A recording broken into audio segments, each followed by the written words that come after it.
Alors nous, on avait une grosse problématique, c'est qu'on avait beaucoup de logiciels pour des cibles différentes.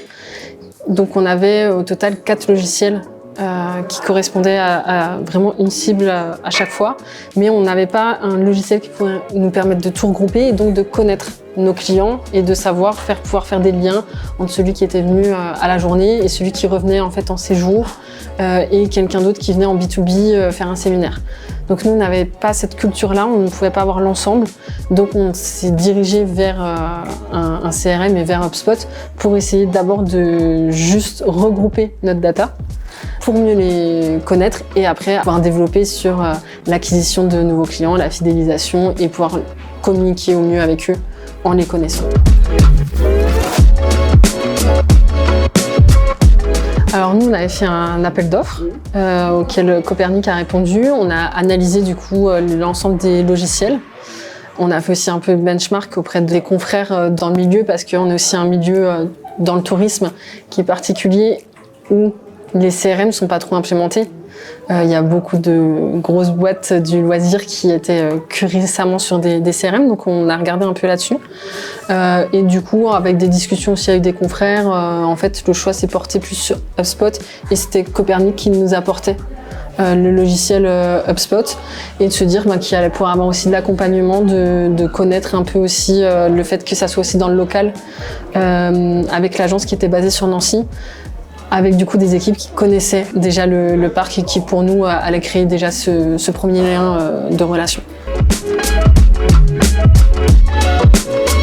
Au début, toute la partie où on s'est tous posés pour bien comprendre comment fonctionnait le parc, comprendre nos cibles, ce qui a permis après à Copernic du coup de nous proposer aussi une implémentation aussi, d'avoir des workflows aussi. En fait, de pas nous donner un logiciel juste en nous disant allez-y, vous avez un logiciel et vous vous débrouillez. C'était on comprend qui vous êtes, comment vous fonctionnez et du coup on va essayer de l'adapter sur HubSpot au mieux, bien entendu avec des modifications à faire, mais du coup d'avoir cette partie vraiment accompagnement et après intégrer le logiciel en tant que tel jusqu'à la partie formation par la suite. Comprendre et segmenter déjà nos données, nos bases.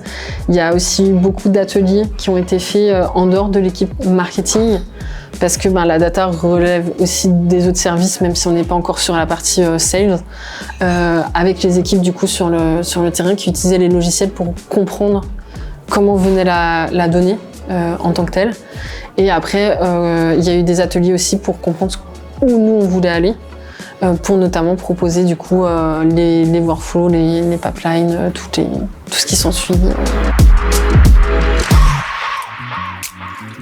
En fait, tout le monde a un lien directement avec HubSpot et du coup même au niveau d'une entreprise, c'est un peu le centre de l'entreprise et donc tout le monde vient se lier et donc ça crée aussi des liens entre les services qu'il n'y avait pas avant vu qu'on était sur les logiciels différents. On a eu la formation avec Copernic qui était très marketing. On avait monté 2 personnes du commercial sur les pôles les plus importants. Donc on va avoir la directrice commerciale qui était là parce qu'elle connaissait tous les logiciels. Et on avait aussi la personne qui est responsable des hébergements parce que c'est un gros pôle chez nous et qui s'occupe en même temps aussi de l'accueil, etc. Donc qui avait un vrai rôle. Donc on a déjà, dès les formations, amené ces personnes-là directement dedans. Là, c'est encore en cours d'acquisition de l'adoption en tant que telle. On a des personnes où il n'y a aucun souci. On a aussi une équipe qui est très jeune et très dynamique, qui est force de développement et donc qui sont intéressés de découvrir ce que demain HubSpot va amener. D'autres qui sont un peu plus réticents. Mais par rapport à ça, on leur montre en fait vraiment l'intérêt et demain ce que ça va leur apporter concrètement en les prenant plus en individuel pour leur montrer. Et ça devrait bien se passer, l'adoption devrait bien se passer. On a gagné un gain de temps exceptionnel, notamment au niveau des statistiques déjà, nous dans notre quotidien qui était très important. On gagne du temps dans tout ce qui est aussi envoi des emailing en tant que tel, le fait d'avoir En fait, dans l'expérience client, c'était quelque chose qu'on prenait pas, on n'avait pas le temps de le faire.